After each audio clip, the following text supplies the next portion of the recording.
Pourquoi est-ce que tu as choisi Dijon pour t'installer? Bah déjà parce que c'était une ville que je connaissais, puisque je suis né pas très loin, j'ai fait des études ici. Et ayant joint la voie de la Bhakti à Dole, à l'époque il y avait un ashram à Dole.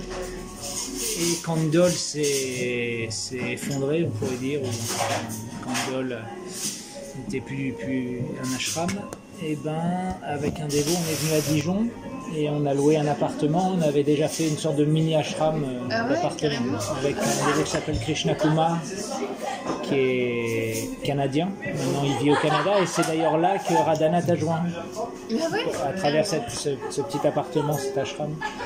Et bon, ça a duré 2 ans, bon, c'était sympa. Il y a aussi Sunanda qui est à Bordeaux maintenant, qui a joint aussi par ce petit centre là. Et donc finalement, je suis allé vivre à Nouvelle Mayapur, donc on a fermé le petit ashram. Et donc au moment où on a voulu partir pour des raisons qui resteront mystérieuses pour certains de cette interview, on est parti de la Nouvelle Mayapur, on cherchait une ville pour créer un lieu comme le Shanti. Et Dijon, ça nous est paru assez évident puisque déjà je connaissais déjà. C'est une ville qui est pour moi la taille parfaite, c'est-à-dire que c'est une ville étudiante, donc elle est assez dynamique. En même temps, elle est petite, donc tout le monde se connaît un peu. Il y a un grand milieu alternatif qui est très actif. Il y a la nature qui est vraiment aux portes de la ville, donc je savais qu'il y aurait une possibilité de créer un petit ashram à l'extérieur de Dijon sans que ce soit trop loin pour les gens. Et en plus de ça, c'est une ville qui est assez riche, entre guillemets, matériellement parlant, pour pouvoir y créer un lieu pour se maintenir, en l'occurrence un restaurant. Il y a quand même des régions en France ou des villes qui sont un peu sinistrées. Et en plus, Dijon, c'est assez central. Ça nous permet d'aller très facilement en Belgique, en Allemagne, en Suisse. C'est un peu une ville carrefour, descendre dans le sud, aller à Paris. C'est assez central. Donc voilà. Après, ça, c'est les raisons extérieures. Sans doute, c'était le désir de Shri Guru et de Krishna de créer quelque chose à Dijon, sans doute, je sais pas. Comment t'es venue l'inspiration d'ouvrir un restaurant végétarien vegan? Ça s'est fait assez naturellement. Alors tout au début, le chantier, on l'a ouvert il y a quasiment 19 ans. Là, on doit être dans la 19e année. On voulait créer un lieu qui était pas spécialement un restaurant. D'ailleurs, au début, il n'y avait pas de restauration. Mais on voulait vraiment un lieu qui soit un endroit où les gens ils peuvent exprimer complètement librement leur vie intérieure et la partager. Mais pour ça, il faut quand même payer le loyer, etc. Donc il fallait quand même qu'il y ait un côté, un commerce qui se fasse, quoi. Et donc on a commencé simplement avec des lassis, des jus de fruits et du thé. Et le souci qu'on avait aussi, c'est qu'au départ, à l'époque, je sais pas, tu es peut-être un peu jeune pour t'en souvenir, mais il y a eu une époque où les gens ils fumaient des cigarettes dans les lieux publics. Oui. Dans les bars, dans les restaurants, et c'était quelque chose de complètement normal. Et nous, on voulait un lieu sans alcool. Donc on s'est dit, si on fait un lieu sans alcool et en plus interdit aux cigarettes, on s'est dit, ça va juste être impossible de survivre. Donc on a décidé, d'ailleurs par l'inspiration de notre ami Charanga, qui avait un chantier à Toulouse, le Moula Chantier, on appelle ça, le chantier Racine, c'était à Toulouse. C'était Charanga qui avait ouvert ça, et donc c'était un bar à narguilés. Donc du coup, on a mis des narguilés, ce qui nous permettait de dire aux gens, on peut pas fumer de cigarettes, parce qu'il y a des narguilés. Si vous voulez fumer, c'est le narguilé. Au moins, la fumée de narguilé, elle est, on va dire, plus agréable. Ça sent la pomme, ça sent le fruit, la pomme, la menthe, la banane, etc. Donc on a commencé comme ça, avec le narguilé et ici ouais, dans le chantier. Et donc c'était un lieu qui était vraiment devenu un haut lieu de la hippie class des Baba Cool, qui avait beaucoup au chantier, et donc il y avait beaucoup d'échanges philosophiques, beaucoup de gens qui étaient en recherche d'absolu, en quête d'absolu. Donc ça a duré quelques années, jusqu'au moment où il y a eu les lois anti-tabac. Donc là, on a arrêté le narguilé et on s'est dit, on revenait un petit peu au même problème du départ, c'est que vendre que du thé et des jus de fruits, on ne peut pas vivre, quoi. Donc du coup, on a rajouté la restauration. Donc on a développé tout un côté du chantier qui est de la restauration végane et végétarienne. Et on a gardé une salle vraiment où les gens se déchaussent avec des tapis, des coussins, où là c'est plus le coin salon de thé, des boissons. Et on a développé ce qu'on n'avait pas au départ, on a aménagé le caveau. Et on a fait un lieu où il y a des cours de yoga, des soirées méditation, il y a des soirées kirtan. Quand il y a des sadhus qui passent, ils viennent aussi donner des harikata. Mais on a aussi des lamas bouddhistes, on a aussi des rencontres interreligieuses, des cafés philo, des cercles de femmes, des ateliers de développement personnel. Voilà, en gros, nous on propose, l'idée c'est que le chantier c'est un lieu d'exploration de notre monde intérieur, d'introspection, où les gens ils doivent se sentir libres d'exprimer ce qu'ils vivent sans se faire prêcher ni juger. C'est un petit peu ça, parce que par le moment où on commence à faire la morale aux gens et les prêcher, ils se sauvent en courant. Et en plus, c'est pas du tout notre approche du partage. Donc tout le monde peut venir vraiment partager leurs expériences. Et donc voilà, ça se passe plutôt bien. Il y a pas mal de gens qui ont été intéressés par la voie Gaudiya Vaishnava au travers des choses qu'on proposait, qui sont arrivées par une méditation, pleine conscience par exemple, et puis qui finalement ont rencontré un sadhu qui passait par là, et puis pouf, qui sont devenus maintenant des super Vaishnavas ou Vaishnavis. Donc voilà, ça c'est un petit peu notre approche à Dijon, en tout cas du chantier, de proposer un lieu où pour vraiment expérimenter différentes voies qui ont été données à l'humanité pour explorer notre conscience, notre monde intérieur, ou se connecter à l'absolu, à Dieu. Et après, les gens sont libres d'approfondir telle ou telle voie ou tel aspect qui les inspire. Ça se passe au caveau. Parce qu'au départ, on n'avait pas de caveau. Enfin, le caveau existait déjà, c'était une cave voûtée, mais qui n'avait pas été ouverte depuis au moins 150 ans, je pense. Et quand on a eu la chance de pouvoir acheter les murs, parce qu'au début, on louait les murs, donc on ne voulait pas faire de gros travaux, mais quand on a pu acheter les murs, on s'est dit, allez, on fait, avec notre petit groupe de kirtan, de l'EPEC, de Bhajan, tous les matins, tous les week-ends, on était tels des mineurs à descendre à la cave, à creuser. On a mis plus d'1 an, je pense, à aménager ce caveau, parce qu'il y avait vraiment beaucoup de travail. Le caveau, il n'était pas comme ça au début. Ah non, il n'y avait même pas d'escalier. Il fallait rentrer par la cour. Ah bon? Et le caveau, il était rempli, il a fallu creuser sur au moins 50 cm. C'était de la terre battue par terre, c'était pas assez haut de plafond. Et puis c'était un truc plein de toiles d'araignée, tout humide. Vous avez les photos?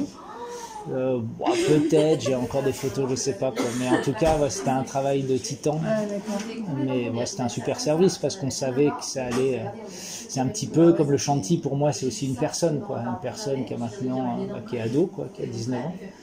Et qui a son côté qui va montrer au public, c'est le rez-de-chaussée, mais après, en faisant le caveau, on savait qu'on créait un petit peu l'âme du chantier, l'inconscient du chantier, où les gens ils descendent dans le caveau du chantier pour aller explorer leur inconscient avec.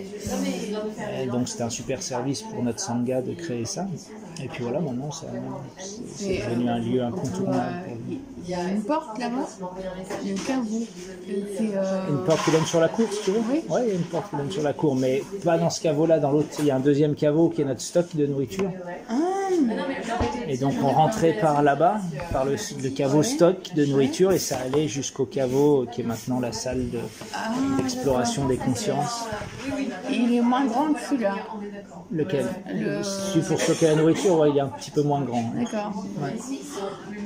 Et ça, on l'a aménagé cette année, parce qu'avant, il n'était pas du tout aménagé. Parce que, après, c'est des détails, c'est peut-être pas intéressant pour l'interview, mais en gros, avec le chantier, quand on a acheté, il y avait le caveau tel qu'il est actuellement. Mais les autres caveaux, appartenaient à des appartements qui sont au-dessus. Donc, on les a rachetés un par un. Et quand on a pu tout racheter, c'est-à-dire c'était cette année, pendant le confinement, en fait, on a aménagé le caveau pour stocker la nourriture. Comment tu as pu avoir cet emplacement au centre-ville? C'était une grâce divine, c'est-à-dire l'avantage, je connaissais Dijon, donc je connaissais les quartiers où il fallait que soit installé le chantier. Donc rue Berbisé, c'est un peu la rue de la soif, la rue culte de Dijon, qui est d'ailleurs une commune libre. C'est dit qu'officiellement ça appartient pas à Dijon, c'est une commune libre qui est censée être gérée indépendamment. Bon, c'est plus trop comme ça malheureusement, mais sur les papiers c'est comme ça en tout cas. Et dans l'esprit c'est comme ça. Hein. Pour ceux qui connaissent Dijon, c'est la rue très cosmopolite, où c'est très populaire, quoi. C'est hyper intéressant. Il y a une population la journée et il y a une autre type de population la nuit, donc c'est hyper intéressant. Et c'est un quartier très historique, c'est là qu'il y avait la résistance aussi pendant la guerre, parce que c'est plein de mini-rues. Par exemple, tu prends la porte de la copropriété, là, tu as une rue cachée qui fait 200 mètres de long, tu as plein de souterrains, de machins. Donc c'était le quartier parfait pour nous. Puis bon, voilà, on a cherché, puis on a trouvé ça. Alors au début c'était un magasin d'informatique. Donc imagine-toi qu'il fallait un petit peu aménager les choses. Donc quand j'ai regardé le truc, j'ai dit bon, il me faut 3 mois pour faire tous les travaux. Sauf qu'au bout de 3 mois, j'avais à peine tout cassé, je commençais à refaire et il fallait payer les loyers. Donc heureusement il y a Radhanat qui nous a, donc Radhanat, ce fameux dévot qui s'appelait Rafam, qui avait joint dans le premier ashram qu'on avait en ville. Et ben du coup on l'a retrouvé quand on s'est installé à Dijon et il m'a donc aidé à finir ce... Et avant ça, il y avait un dévot qui est venu aussi m'aider tout au début, qui s'appelait Kamel. Je pense qu'il est toujours parmi les dévots. Voilà, mais on avait une approche spirituelle un petit peu différente, donc finalement, ça c'est pas... Au bout d'un mois, on a réalisé qu'on pourrait pas vraiment coopérer. Et donc, du coup, il y a Radhanat qui m'a bien aidé, et voilà, en 6 mois, on a tout fini, de tout faire, la cuisine, les toilettes, la plomberie, les plafonds coup de feu, la déco, les machins. Et puis voilà, c'était parti, quoi. Et le mur, il était apparent ou Non, il n'était pas apparent. Il y avait du placo, d'ailleurs tu le vois au sol, on voit que c'est décalé. Là, il est arrivé là, donc on a enlevé le placo. Il y avait même sur le mur, il y avait du plâtre. Et c'est en grattant le plâtre qu'on a vu, oh purée, il y a des pierres derrière. On a tout remis à nu, puis on a refait tous les joints. Du coup, on a pu passer les câbles électriques des lampes. Tu vois, on les voit pas parce qu'ils sont passés à l'intérieur des joints. Donc, ouais, puis on a trouvé une cheminée. C'est-à-dire qu'avant, il y a Ganesh, là-bas, c'était aussi, on a vu que c'était des briques. Tiens, c'est bizarre, il y a anguille sous roche, ça sonnait creux. On a pris la masse, bah, on a tout cassé. Là, il y a de la suie qui est tombée, c'était tout noir. C'est une ancienne cheminée. Donc là, on a fait la haute de la cuisine et on a fait un petit hôtel, une petite niche pour Ganesh. Et ça, les beaux, je sais pas si tu pourras mettre des photos dans ton site, il y a les beaux Sri Radha comme à Vrindavan, ça vient d'être peint. Il y a quelques mois, pendant le confinement, par Ananta Nitai, qui est un dévot espagnol qui vit une partie de l'année dans notre ashram, notre Gokul Eco Ashram, qui est à Plombières. C'est un artiste, donc il nous a fait des Sri Radha comme sur les arbres de Vrindavan. Waouh, magnifique. Il est doué. Hein. Ouais, il est très doué. Et donc, comme tu peux le voir, l'idée du chantier, c'est aussi quand les gens y rentrent, ils soient propulsés dans une autre dimension. Donc, à travers les couleurs, donc on a vraiment essayé d'étudier les couleurs, les odeurs, mais aussi la musique. Donc, quand tu peux le voir, à peu près tout le temps, on passe sur la Prabhupada parce qu'on a remarqué que son style de bhajan, c'est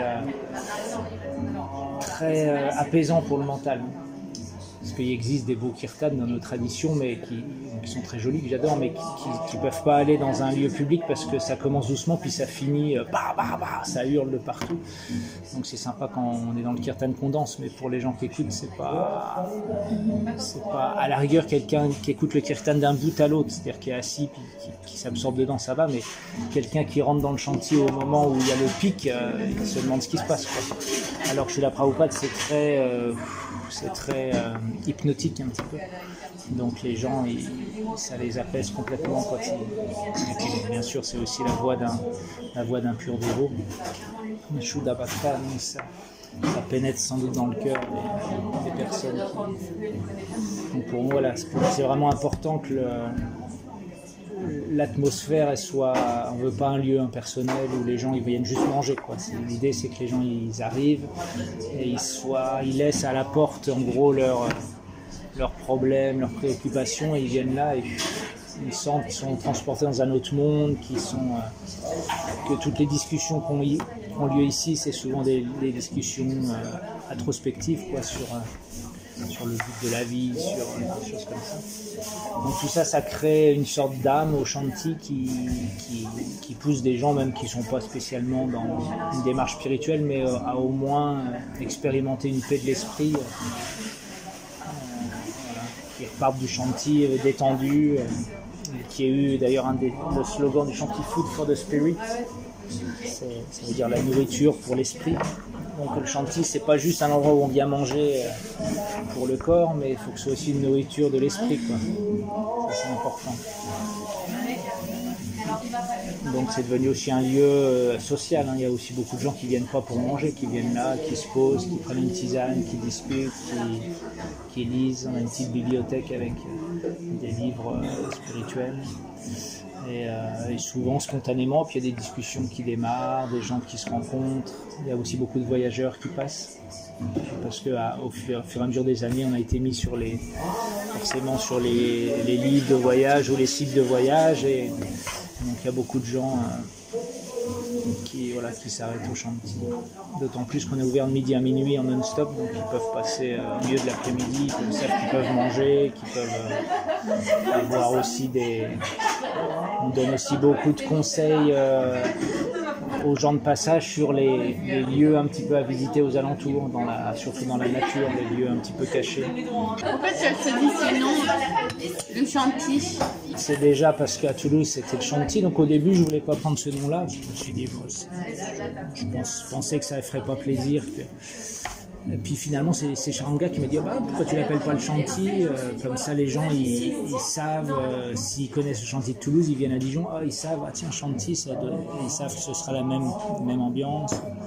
J'ai dit c'est vrai, est-ce que le shanti en plus c'est très universel, tout le monde, beaucoup de gens connaissent ça. Le shanti c'est la déesse de la paix, donc c'est le symbole de la paix, et on est quand même à une époque où on a besoin de paix de l'esprit, et puis c'est assez universel, shanti, shalom, salam, quelque chose de très salut, quelque chose de très universel. Donc shanti, puis ça sonne bien quoi, shanti, c'est plus facile à dire que d'autres noms quoi. Comment tu as fait pour faire de la publicité pour la première fois? Bon, on fait jamais de pub, ça se fait tout par bouche à oreille. Et après, si on faisait des pubs, plus quand on a voulu lancer les cafés philo, les cafés Théo, donc là on se tapait, à l'époque il n'y avait pas trop internet, c'était pas trop développé, donc on faisait beaucoup d'affichage sauvage quoi. C'est-à-dire qu'on imprimait cette semaine café théologique sur Dieu est-il responsable de la souffrance des hommes. On faisait ça, clac, et puis j'allais, je me rappelle 2 fois par semaine coller dans tout Dijon des affiches, les flyers. Mais maintenant, on fait tout par les réseaux sociaux. Il y a une page Facebook, dès qu'il y a un atelier ou quelque chose, tout qu'on le met. Dès qu'on sort un nouveau veggie burger, on le met sur Facebook. La pub, on n'a plus besoin de faire des efforts physiques, on va dire. Et puis voilà, le bouche à oreille, vu que c'est une petite ville, tout le monde se connaît, il n'y a pas vraiment besoin de faire de pub.